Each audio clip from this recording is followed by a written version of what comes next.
on. Let's go. Introducing Mickey Bresman, CEO and co-founder at Semperis, a leading Active Directory security firm.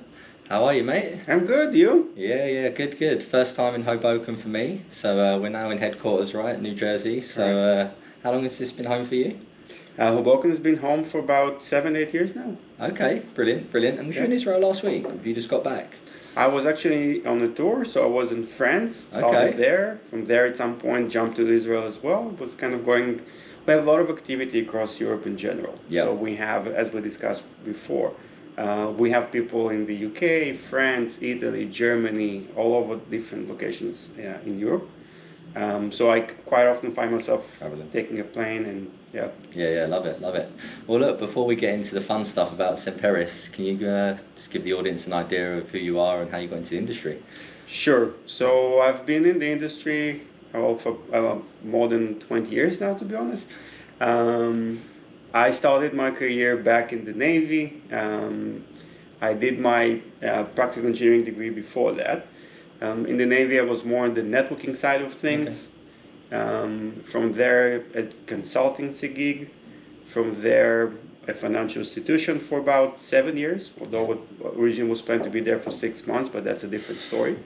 Then started my first company, in which I was actually the CDO. My background is technical, so... and then at some point, when the idea of Semperis came along, then basically we sold the company, and then that's how Semperis came to be. Okay, cool. So there was an exit at the previous firm. It was not something that I will be gloriously taking, and but yes, it was a good outcome. Yeah, not your first rodeo then. Love it. No. So when did the inspiration for Semperis? When did you sort of get the thoughts about let's maybe try something new? So it didn't happen that way. I was not looking to try something new. Reality-wise is that, as I mentioned, I had this professional services company before that, or consultancy professional services, depends on the day. And we were serving enterprise customers. We had, about 50 of those. And pretty much all of them had the same challenges to some degree. The cloud was just starting. This is 2011, 2012. So the cloud was relatively new, I would say. Office 365 just showed up. I was one of the first people on the partner side to be certified with Office 365. Azure AD was not a thing yet, did not exist, which is interesting to think about. What happened is that one of our customers, the telco company, they basically, from my perspective, what happened is that we get a call together with Microsoft, the customer is down, nothing is working, no invoicing, no billing, can't figure out why. What happened with them was that their AD stopped responding. And that was for me kind of the first time that I saw a real AD disaster recovery. Because until that moment, the idea of AD going down was not something that people thought about. It was just always up and running. It's kind of like electricity, right? It's there. You don't think, why would it not be there? So we got involved, recovered AD together with Microsoft. The thing is up and running. And I want to say 8 hours later, give or take, it goes down again. So that was another aha moment where we realized that that's actually malicious activity. Again, think about 2012, give or take. This is before ransomware. This is before attacks on identity being a common thing. Yeah. In their case, it ended up being an inside job. There was somebody that was let go, was not really happy. And that was another realization point for me on how easy it is actually to take AD down, technically speaking, if you know what you're doing, of course. And he knew. So we got them back up and running. But then, less than 6 months after that case, one of our customers, a huge financial institution, goes through a BCP test, business continuity planning. And part of that, they need to recover AD. And they bring a Microsoft engineer to work with them on that, and they fail. Just can't recover AD at all. To be more precise, they were working it for about 5 days. Yeah. They said if it's not up and running after 5 days, we can't keep going. And then I had this thinking, I was surprised. It was all of my customers had AD as the backbone for their identity story, all of them. And I was thinking to myself, if that's the case, I bet you that most of them will not be able to recover AD. So that was kind of the starting point of understanding that here is a problem that we need to try and solve. Yeah. Because AD is obviously not a new thing, but how would you describe AD security? For sure. And I have this joke now that I'm jokingly saying that Semperis is one of those companies that manage somehow to be too early and too late to the market at the same time. Because you're absolutely right. AD has been around since, well, depends how you want to look at it, but let's say 2000. And I think the challenge was, maybe it's a step back. If you think about 2000, right, virtualization is not yet really a thing. Cloud is definitely not a thing. Working remotely partially exists, or very partially I would say, but not really a thing. Mobile devices is not really, like it's a completely different set of challenges that people had. And I also kind of remind people that we did not hear about ransomware, I think until, like for full blown until 2017 I would say, with NotPetya, although WannaCry was probably a bit before that, but way after AD was introduced. So the concerns about AD security were very different, and AD resiliency was a very different approach. Now also today we say AD, but if you think about for most companies now it's hybrid. So it's going to be AD, Entra-AD, maybe Okta is in the mix as well. Again, very new type of an environment. And I think the first major wave of a wake-up call was probably NotPetya. NotPetya was a major wake-up call, I would say, for two main reasons. One, it actually took advantage of AD to spread to some degree. But more importantly, it showed what happens if AD goes down. I think the US federal government estimated the damages of that attack being about 10 billion. Now, if you think about it, it wasn't even a targeted attack. It was kind of a mistake to some degree, right? And I believe that Maersk is probably the most discussed story, where they spent about 10 days, according to their CISO, recovering their AD environment. Think about 10 days, you can't recover anything else, because everything else is dependent on AD. That can also explain why it took them about 30 days to get back to a full recovery. And about those 10 days, they actually were extremely lucky. The story goes that completely by chance, they had one of the machines that is running AD, called the DC, that was disconnected from the network because something went wrong. And that what allowed them, with this heroic story of somebody flying from one part of the world, meeting somebody midway, flying to the other part of the world to bring you this copy that is now the golden source that they will be using to recover AD. So things definitely have changed a lot. And at the core of it, the general thinking behind Semperis today is that we are the only platform out there that basically covers the pre, during, and post-attack for AD and Entra-AD, so in this hybrid view. And we're recently also starting to expand into Okta, following the multiple breaches that were in the news in the last 60 months. Timely, yeah. Yeah, it's not timely, it's actually came the other way around.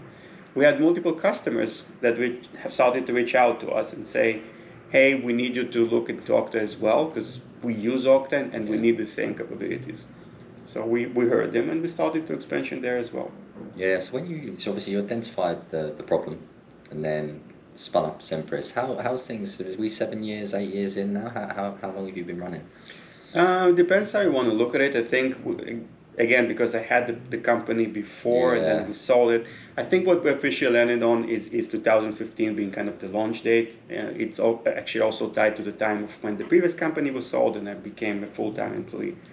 Or it's a bit funny to say full-time employee. Full-time focusing on the story of Semperis probably makes a better story.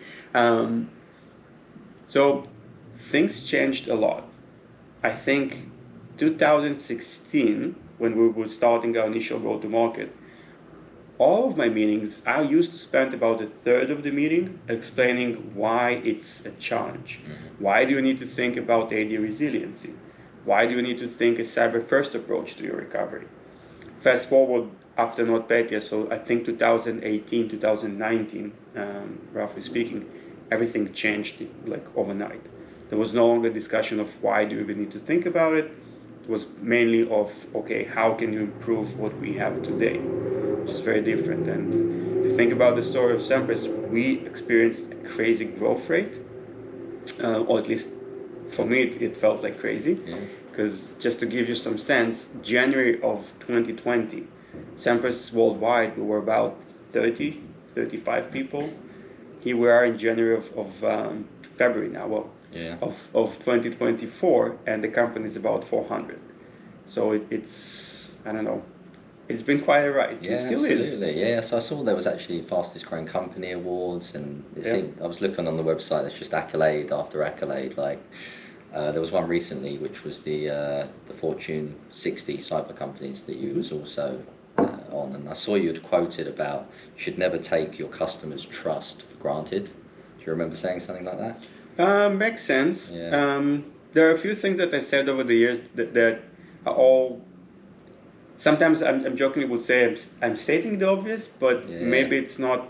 You know how sometimes you need to hear something, although it's obvious. With me. Yeah. Yeah. So I'll give you an example. In 2019, I believe it was, or 18, there was something in the US called the Pledge of the Cities. And what that was, basically, you had 2,000 and something cities across the US coming together and saying, we're not going to pay ransomware. And then I had somebody from the media reaching out to me and asking if I want to make a comment. And I said, sure, here's my comment. I very much think that that's exactly what people should be doing. You should not be paying ransomware. But you can't just say, I'm not going to pay ransomware and be done with it. It actually, what you need to do is you need to have a backup and recovery solution that you can trust. It needs to be something that you've tested. It needs to be something that when something really goes wrong, you know what to do. Because otherwise, the statement of I'm not going to be paying ransomware is just a statement. So if you want it to be more than that, you really need to have an alternative. Simple quote, straightforward, haven't said anything outrageous, right?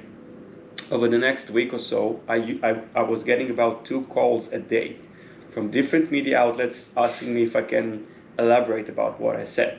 And I was saying to all of them the exactly same thing. Yeah. There is not much to elaborate. If you want to not pay ransomware, have a solution in place.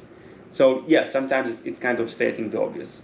On the trust of our customers, look, in Semperis we have, and I know that this is, I don't know if unheard of, but pretty much no other company can claim the same.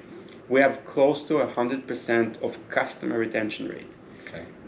So meaning over the last 6 years from the time, it's more now, over the last 7 years from the time that we started the go-to-market, we almost have all of the same customers, new ones of course, staying with the company. Okay. Now, my thinking is always that the offering that we have at Semperis is a combination of the best of breed products, which is great, but it's also the people and the approach that we take. And in many cases, what I always remind our customers is that you're not getting just the product from Semperis. You're getting the product, but you also get the support. You also get the partner. And if you think about when would you be calling Semperis, when would you need us? Of course, there is the preparation stage and so on, but you're really going to need us when something really goes bad. And we tend to be involved in the worst case scenarios. So a company has been breached, somebody now owns the entire environment, and basically you're fighting to get control over the environment. Or maybe it's the next stage, which is the worst scenario where you've already been encrypted end to end. And for many organizations, it's kind of the end game. Like we've been encrypted, we've lost. For Semperis, it's actually a starting point. So we're very used to getting involved in those situations where it's like the worst case scenario and what do we do now? And that, I think, to me is what I mean by saying a trust of the customer. Yeah. What's driven the growth? Because I saw that there was, I think Microsoft put it out that like there's 95 million attacks a day on AD. Yep. What's driven the growth for you specifically? It's a good question. I think it's a combination of several different things. Maybe as a step back, let's think about why are there whatever number of attacks on AD, Azure AD, and Okta now. And there's this joke of why people rob banks, and the answer is because that's where the money is. And I think the same thing applies here. I think identity can, the way that we suggest to use it, can be used in order to protect the organization, and I would even say to enable the business.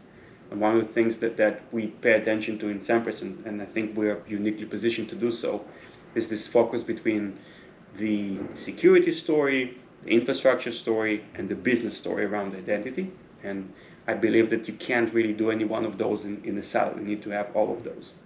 But then from the bad actor perspective, if I can get a hold of your identity store, then that's it. I own your organization. One of the Gartner's analysts put it in an interesting way. He basically told me that this whole notion of zero trust is very popular and, of course, a very important one. But if I own your identity, I don't see the segmentation anymore. I can actually do whatever I want in your company. I can move. I don't see the networking barriers that you put in front of me. And I think the bad guys understand it completely as well. So that's why we see such a high level of attacks now against the identity stores. And I think it will also, over time, will only increase. Because again, once I own your identity, I own everything. The other thing is that the way that companies operate have changed completely. I would say over the last 5 years, and even more so over the last 4 years or so, referring to COVID, where working remotely became the standard. I don't think there are any companies that don't do that anymore. Allowing people to use their mobile devices. It also became the standard. I mean, people use those all the time now as well. Think about yourself right now, right? You probably will be sitting later in the evening at your hotel in New York, I'm going to guess. And you'll be using potentially your mobile device and be looking at your Salesforce or something like that. So all of a sudden, there is no network perimeter because the network hotel is not yours. The device is not necessarily have any amazing protection on it. Hopefully you have some, but it's not that good. Most companies don't have an EDR on the mobile device. And you're going to be using somebody else's infrastructure, aka cloud. So what is that you're left with?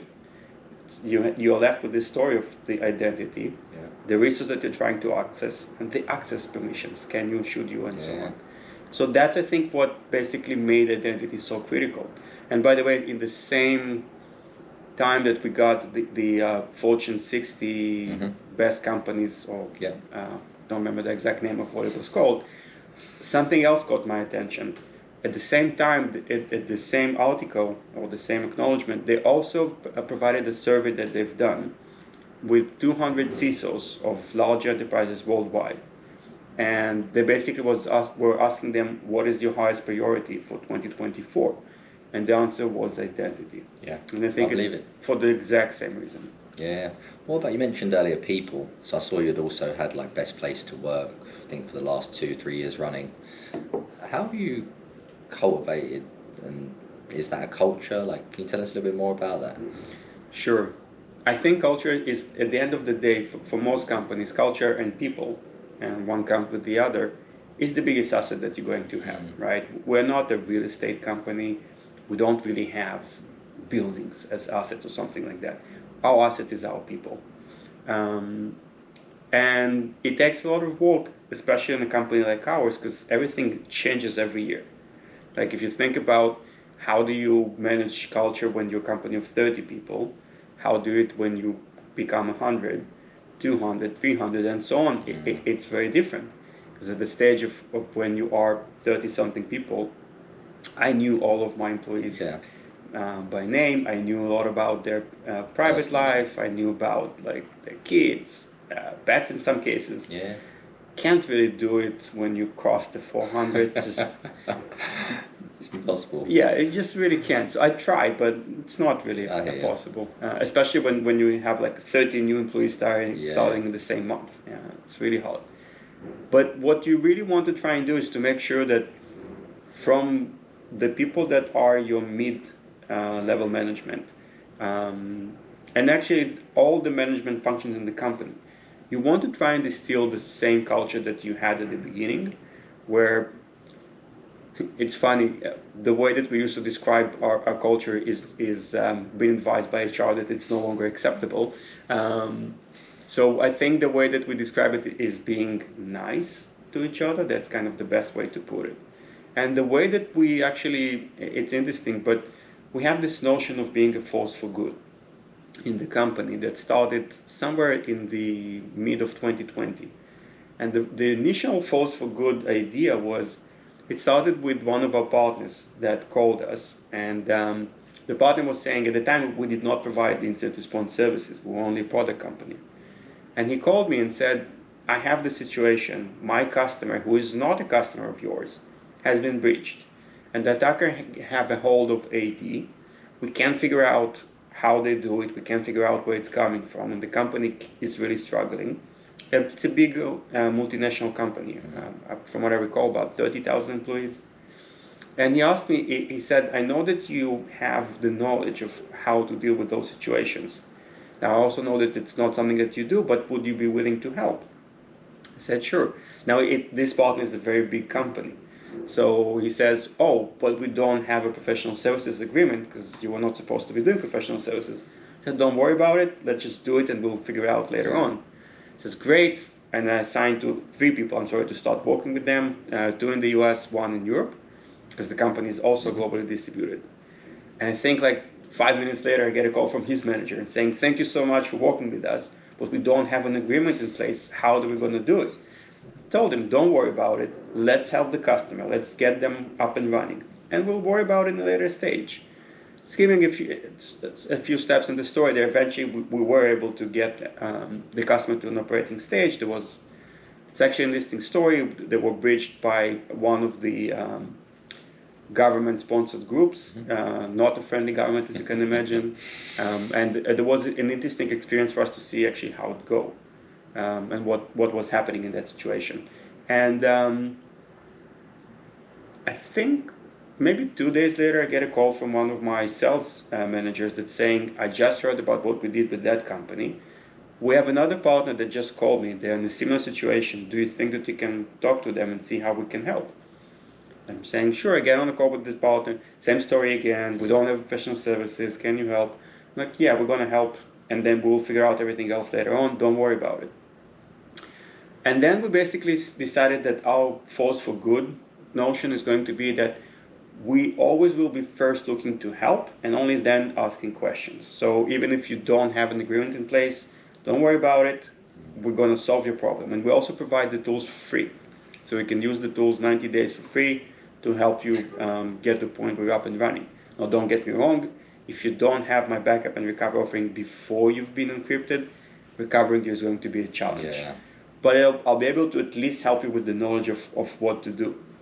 And then, it's funny, my salespeople were not super excited about the idea of we first help them to ask questions. But to be honest, very quickly we've seen that actually most of the companies that we helped became customers. Because you see now in action what it will look like when you actually have the problem. So now salespeople are very much behind it as well. The next thing that happened is that we had employees that asked to start and do the activities of being a force for good towards their communities. I don't know if you've seen it on our website or not, but one of the initiatives that I'm very excited about is that we have this initiative for several years now, where we're helping basically kids that have vision challenges to understand the surface of the moon, to understand the different stars and so on, that they can't really see. Yeah. Like if I tell you the surface of the moon, I'm sure that you have this image in your mind of what it looks like. Now imagine that you've never seen it. So one of our employees actually created a model of the moon and other stars as well, which allows those kids to basically touch it and get the understanding of how it looks like. And one day he reached out and said, I need some volunteers that maybe somebody can come with me and help to do that for one of those schools. And many of the people volunteered. And that's basically how this notion started. It expanded. I think we've just, in 2023, we had a mutual program together with NASA, where we basically sponsored some of those kids to be able to get there. Our employee was attending and helping and instructing them. It's really, on the emotional level, it's really... so that basically how the Force for Good expanded outside of the company. Love it. It was, let's go and clean a forest, let's go... There's different things that we do in different places worldwide, to be honest, which is very exciting. And then somebody else in the company suggested to have this notion of being a force for good towards oneself, which is very interesting. And one of the initiatives there that I really like, if you think about most of our days, especially if you work remotely, right? So you're sitting at the house. Your commute was probably 5 minutes. Up the garden, yeah. Something like that, right? And you can easily find yourself sitting in front of the computer for the entire day. So the idea of being a force for good towards yourself is that if you have a meeting in which you are mostly going to be listening, you don't need to say anything, why don't you just take your phone, take your headphones, and go for a walk? And just listen in for 30 minutes. It's funny, I had this kind of interview, I want to say about 2 years ago. And I was telling that there were two people it was a virtual one. There were two people on the interview. And I told him about this idea, like if you don't have anything that you need to say, why don't you just go? And literally one of them, as soon as I said it, he kind of got his things and get out of the house because he was more on the listening side.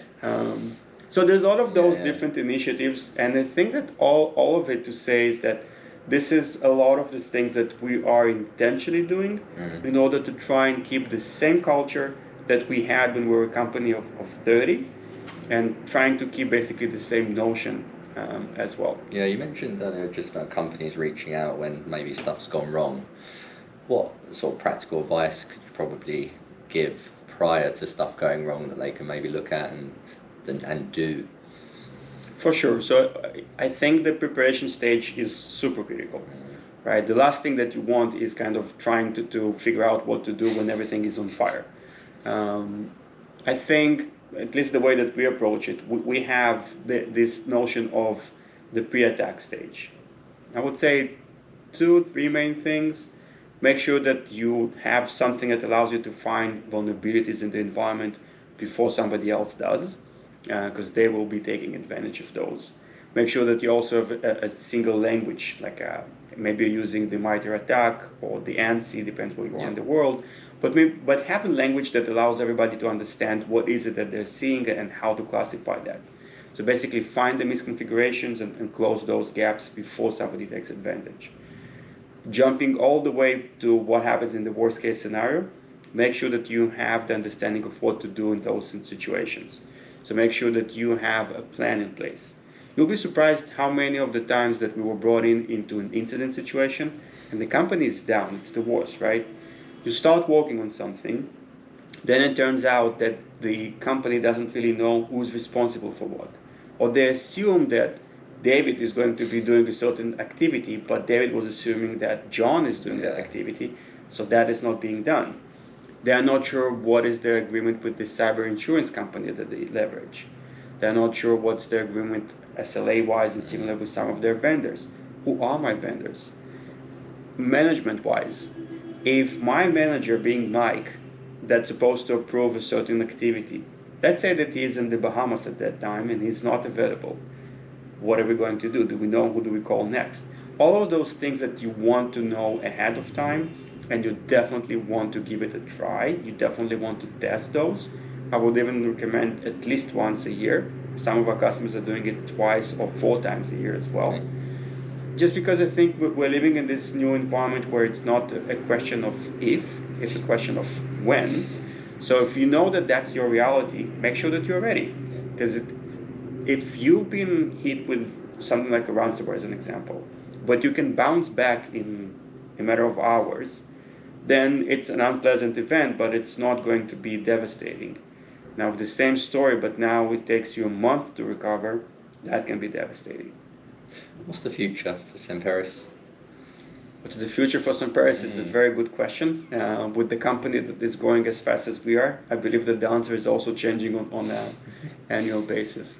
The way that we're now operating the company, we are basically building the company to be IPO ready. I don't know, and I'm not trying to predict when is the right window and how the macro environment is going to look like. There's a lot of different questions that of what needs to happen. But all of the activities that we're distilling in the company now, on how we operate, how we look at things, the operational readiness and things like that, Thank you for listening. eventually. If you've enjoyed today's show, please like and share with your friends and colleagues, as this is really important for the show's reach. If you'd like to be our next guest or are interested in Aspiron Search's staffing solutions, please get in touch directly with me or reach out to us via our website www.aspironsearch.com.